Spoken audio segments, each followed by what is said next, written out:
U.S. and Iranian mediators are set for another round of negotiations over the country's nuclear program next week. But President Trump says he's not happy with how the talks have been going so far. Here is what he told our Nancy Cordes earlier today. No, I'm not. I'm not happy with the fact that they're not willing to give us what we have to have. So I'm not thrilled with that. We'll see what happens. We're talking later. We'll have some additional talks today. But no, I'm not happy with the way they're going. Charlie D'Agata joins us now from Tel Aviv. Charlie, I mentioned in the cold open to our program that the U.S. ambassador in Israel has said if you want to leave, leave today. The Brits have left or suggested to their personnel, get out of the embassy in Tehran. The Chinese have said to citizens there, get out as soon as possible. What's the larger atmosphere that all these things might or might not be signaling? Well, Major, that was perfect timing, right? You just heard a commercial aircraft fly right overhead. The planes are still flying in and out of Israel and Tel Aviv. But today, notably, the U.S. Embassy here in Israel, they issued a security alert. And this is important, a new advisory, as you said earlier in the show, calling for the departure of non-emergency U.S. government personnel and their family members to leave the country, kind of granting that green light due to safety risks, saying, quote, persons wishing to leave or considering to leave Israel should do so today while commercial flights are available. And commercial flights are available today. The only commercial carrier that we know that is going to be canceling the flights, KLM, kind of important, the Dutch airline. That happens on Monday, I believe. And there are other airlines that have sort of been cautioning that this might happen. Again, as this increased tension is happening, the Italians are telling their citizens to leave Iran. The Brits and the French, as you said, possibly if you want to go to Israel, maybe it's not a great time for that. So kind of cranking up the tension, reflecting what's happening between the United States, the rising tension between the United States and Tehran, certainly here in Israel. But not like, we're not at DEFCON 5. It's just pay attention, and those American citizens who want to leave, now would be a good time. Not necessarily because there's a sense of real urgency, because we don't feel that here, but possibly because these commercial flights are going to be harder to get in the coming days. And Secretary of State Rubio heading there. Yes. So he's supposed to arrive on Monday.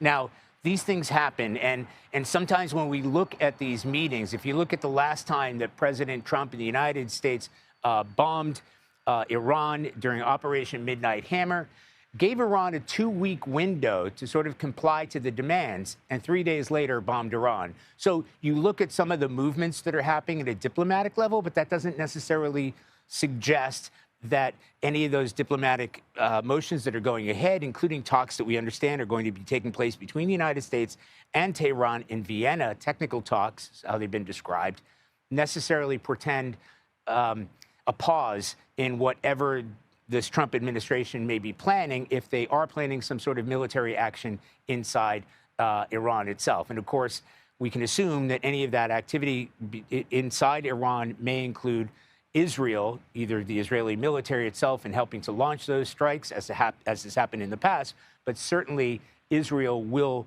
bear the brunt of an Iranian retaliation, and that they are certainly preparing for. Charlie D'Agata from Tel Aviv, thank you very, very much.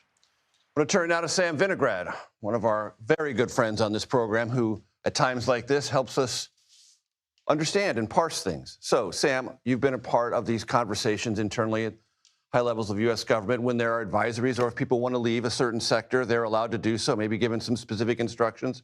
You've also watched as the map when other countries do the same thing. My listening audience, my watching audience may not understand what all that means. Help them understand what it might mean.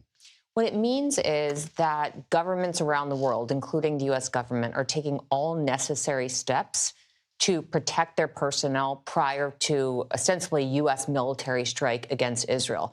Now in the private sector as a security analyst, when I look for those indicators that we're getting really close, Major, I look for exactly what we saw today and earlier this week. I look for governments moving what are called non-emergency personnel from their embassies in the region. The U.S. government did that with Lebanon and now Israel. These are people that are not essential to the functioning of the embassy. I look for other governments following suit. I look for travel advisories to American citizens in countries that say, hey, if you can get out, you should, because the security situation is anticipated to deteriorate. So we've checked those boxes now. But we're seeing some conflicting signals. Our colleague Margaret Brennan had truly a jaw-dropping interview with the Omani foreign minister that's going to air on Face the Nation, in which the Omani foreign minister said the talks are proceeding incredibly well because Iran is giving up its trump card. I'm going to stop you right there because we have sound that we're going to play from that right now from the Omani foreign minister. Please listen and watch. In my assessment of the way the talks are going, I think there is really, I can see that the peace deal is within our reach. A peace deal? Yes, is within our reach if we just allow diplomacy the space it needs to get there. Because I don't think any alternative to diplomacy is going to solve this problem. What has Iran agreed to you that they have never done before? Can you give us any sense? The single most important achievement, I believe, is the agreement that Iran will never, ever have a nuclear material that will create a bomb. This is, I think, a big achievement. If it has been achieved, that would be very, very big indeed, because President Trump has said, in his own words, they need to say the magic words, we will never acquire the material to make a nuclear bomb. If Iran has truly agreed... Truly. And we don't know. We don't know. And certainly President Trump did express earlier today the fact that he was unhappy with how negotiations are going. But this is not a random forum. Face the Nation is not a random forum. It is a place if you want to make news and reveal what's going on, that is a place to do it. And that's indicative of something going on. Well, the Omani foreign minister, in saying that Iran has agreed to give up, as we understand it, really the right to enrich uranium would be an existential shift for the Iranian regime. When you think about how the Iranian regime has not just held on to power, but projected influence around the world, it has been their nuclear program, in addition to, of course, their support for proxies and their missile program. Under the nuclear deal that Obama negotiated, the Iranians retained the capability to actually enrich uranium up to a certain low level, 3.67%, and in limited quantities. But they still had that capability. Now, if they no longer are holding on to that, that would be an existential shift for the regime and a major achievement if true. And some of the things that would be on the minds of American negotiators, all right, get the centrifuges out, get the enriched uranium that is presently there out, and have all that verified. That would be details to come. That would be for the technical people. But this seems to me to be an important assertion from the Omani foreign minister, who is privy to a fair amount of this. He is, and now it's up to, of course, we have the actual negotiators, Jared Kushner and Steve Witkoff, who are working with the Omanis, but we also have the U.S. intelligence community, who behind the scenes, in my experience in these negotiations, would be providing the president and the negotiators with assessments of whether Iran actually was going to follow through on whatever they're promising. Right.